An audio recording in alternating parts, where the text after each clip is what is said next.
अल्लाह तुम कितनी सियासी हो, मैं खुद ही बर्तन उठा लूंगी भाई, रहने दो, बहुत शुक्रिया तुम्हारा, झूले लो प्लीज, झूले लो।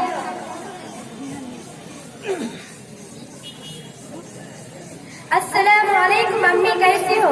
वालेकुम अस्सलाम बेटा, ठीक हूँ। अम्मी आज ऑफिस में इतना काम था कि मैं थक गई हूँ।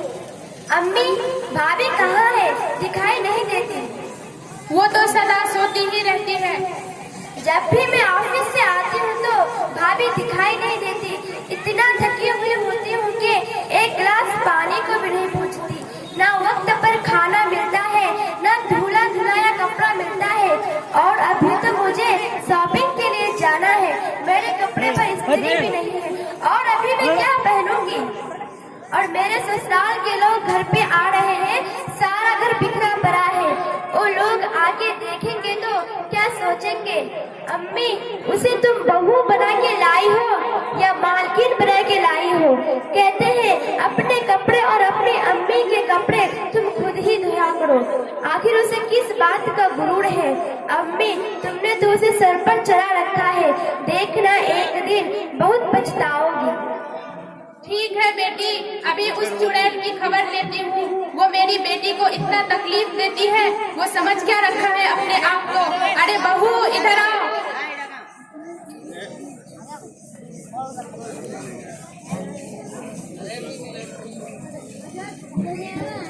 क्या बात है अम्मी? चल पड़ी आई अम्मी की बच्ची, मैंने तुमको बहू बनाकर लाई हूँ या मालकिन, तुम सब पर हुकूमत करने के लिए आई हो। तुमने चांदनी के कपड़े अब तक क्यों नहीं तैयार की और उसे खाना क्यों नहीं देती? मालूम है आज उसके ससुराल वाले आने वाले हैं, उसे तैयार क्यों नहीं की? अम्मी दिन भर मेकअप में रहते हैं तो खाना कैसे पकाएगी? हाथ काले हो जाएंगे ना। बर्तन कैसे धोएगी? हाथ घिस जाएंगे ना।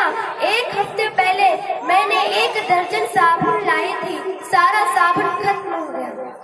हाय अल्लाह, मैं तो सामान लेते लेते थक चुकी हूँ। कभी ये खत्म, कभी वो खत्म, कभी आंखों से देखा होगा तब ना। जब से इस घर में आई है तभी से सारी खैर और बरकत चली गई है। ये गलत बात है अम्मी, मैं वक्त पे खाना भी देती हूँ और कपड़े भी बराबर धोती हूँ। रात को देर से काम करते करते थक गई तो चांदनी के बिस्तर पर लेट गई।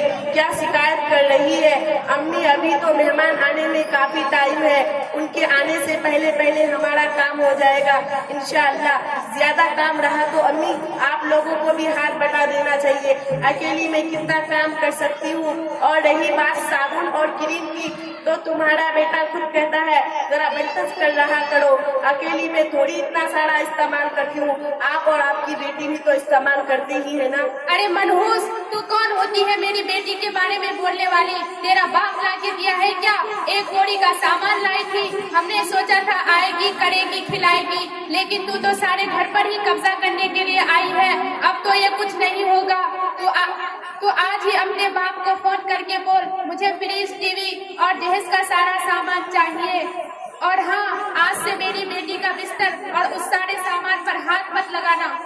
अम्मी अब तक जो भी हुआ उससे मैं माफी चाहती हूँ। मेरी शादी के वक्त मेरे माँ बाप के पास जितना था वो दे दिया, मैं इतना नहीं ला सकती। अगर 1 महीने के अंदर कोई सामान नहीं आया तो देख मैं तेरा क्या करती हूँ। आने दे मेरे बेटे को, तुझे आज ही घर से निकाल दूंगी। चल भाग यहाँ से। हाय माँ, मैं मर गई। ये सब क्या हो रहा है? बहन अपना बीवी को समझा दो, अगर इस घर में रहना है तो जबान चलाना बंद कर दे और दहेज का सारा सामान अपने बाप से मंगा ले। क्या मतलब अम्मी जान, खैरियत तो है? खैरियत क्या पूछते हो बेटा? अब तो लगता है कि बहू की नौकरानी बननी पड़ेगी। अम्मी जान इतना जिम्मेदारी उठाने के बावजूद भी आप कह रही है नौकरानी बननी ही पड़ेगी। बहू का मतलब समझती नहीं अम्मी जान। कहना क्या चाह रहे हो? अब तुम्हारा नजरिया बदल रहा है बेटा। नहीं अम्मी जान, नजरिया वाली कोई बात नहीं। आप माँ होने का हक जता रही हो और वो बीबी होने का हक जता रही है।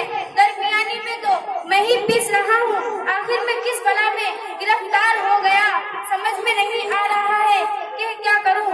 अम्मी जान अगर बहू का रिश्ता ऐसा ही होता है कि बहू हर एक की बात पर, हर एक के काम को बिलाचू जरा करती रहे, बैठने को कहा जाए तब बैठे, उठने को कहा जाए खाने को कहा जाए तब खाए, सोने को कहा जाए तब सोए, तो फिर सोसाइटी को बहू के नाम को और कोई नाम दे देना चाहिए तो बेहतर रहेगा।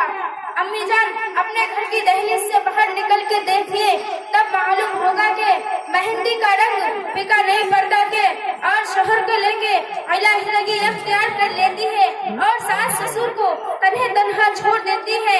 ऐसे भी घराने अपने मोहल्ले में मौजूद हैं। इसलिए अम्मी जान, घर को बिगड़ने से बचा लिए, आप माँ हैं। हाँ बेटा हाँ, अब तो तू बहुत बड़ा हो गया है, बड़ी बड़ी बातें करने लगा है। आंखों की बीनाई जरूर कमजोर पड़ी है, लेकिन तजर्बा नहीं बेटा।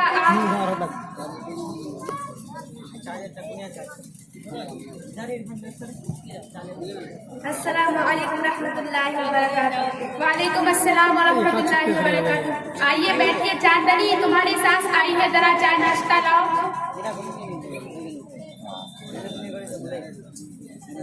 बर्तन बाल्टी प्लेट ये सब क्या है? क्या ये सब सामान भीख में देते हैं? इसमें sofa, fridge, TV, washing machine वो सब कहाँ है? अगर ये सब नहीं मिलेंगे तो बाकी सामान रखिए और साथ में अपनी बेटी को। रुक जाइए। नहीं, मैं जा रही हूँ। रुक जाइए ना अम्मी। नहीं, मैं जा रही हूँ। अस्सलामु अलैकुम रहमतुल्लाहि व बरकातुहू। वालेकुम अस्सलाम व रहमतुल्लाहि व बरकातुहू। अरे आप लोग यहाँ क्या दंगा फसाद कर रहे हैं? देखिए ना आपा, आपके यहाँ की औरतें कितनी वादा खिलाफ होती है। शादी से 1 साल पहले कह रही थी जैस का सारा सामान दे दूंगी, अब टाल मटोल कर रही है। देखो आपा, जहन से जहेज का बस का रूप जहन से जहेज का बस का रूप निकाल कर रखिए। शादी में हमको लड़की ही मिल जाए यही बहुत है। आखिर आपकी भी बेटी है, कल उसके ससुराल वाले ऐसे ही मुतालिका करेंगे तो फिर आप क्या करोगी? अगर ये सिलसिला चलता रहा तो एक दिन दुनिया तकलीफों से भर जाएगी और ससुराल में किसी को आराम नहीं मिलेगा। हर किसी को जितना दो इतना कम है। ससुराल वालों की ये ख्वाहिश हम पूरी नहीं कर पाएंगे। कल एक दिन हमारी बेटी जाएगी, उसे भी तकलीफ होगी और उसे भी सताया जाएगा। सबसे पहले हमें ये सोचना चाहिए कि जिसकी हमने बेटी लाई थी वो हमारी भी बेटी है, और अगर हम बहू को बेटी समझेंगे तो हमारी बेटी भी बेटी समझी जाएगी। हमने तो अखबार में ये भी सुना है कि जहेज के मुतालिबे में सास बहू के झगड़े से बहू खुदकशी कर लेती है।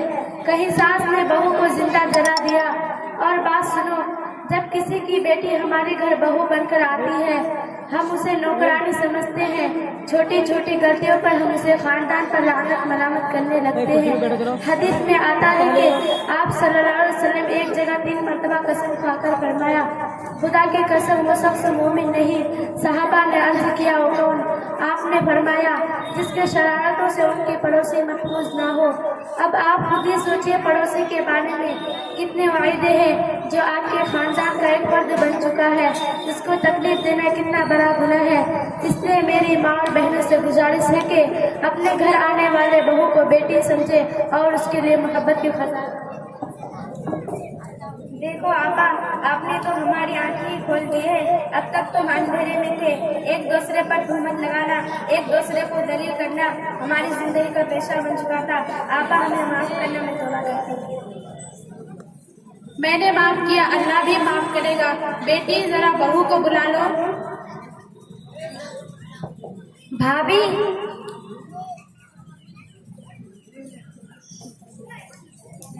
क्या बात है चांदनी?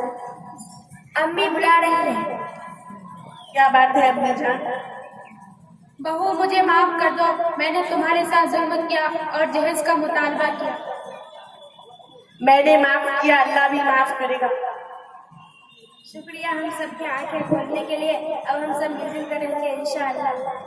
बहन, तुम ऐसी ही आती रहना और हमें अच्छी अच्छी बातें बताती रहना। ठीक है बहन, मैं ऐसे ही आती रहूंगी और अल्लाह की रसूल की बातें बताती रहूंगी इंशाअल्लाह। अस्सलामु अलैकुम रहमतुल्लाहि व बरकातुहू। वालेकुम अस्सलाम व रहमतुल्लाहि व बरकातुहू।